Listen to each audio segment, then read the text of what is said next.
This is the American Mona Lisa. At least that is how some people refer to it. We are looking at a mysterious portrait of a woman with an equally intriguing name, Madame X. Whereas portrait paintings are usually commissioned by the sitter, this is a different case. John Singer Sargent lived in Paris but had a U.S. passport. In order to make a name for himself, he wanted to paint a portrait of the notorious wife of a wealthy Parisian banker. Her name was Virginie Gautreau. She was a very well-known member of the Parisian high society because of her beauty, but also because of her infidelities, which were public knowledge. Sargent was not the first painter who asked her to sit for a portrait, as she had already refused the requests of several other artists before.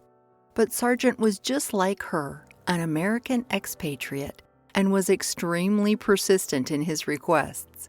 She ultimately agreed under the condition that she would be portrayed anonymously. This explains the mysterious title and unusual pose. But when the portrait of Madame X was exhibited, she was immediately recognized by many viewers. The reaction of the public was not positive. Not only were the bold contrasts between the pale skin and the black dress unusual, they were shocked by her portrayal as an unattainable goddess. Her position, dress, neck, and tight waist provide a sensual portrait, but most viewers have the feeling that she is out of our league.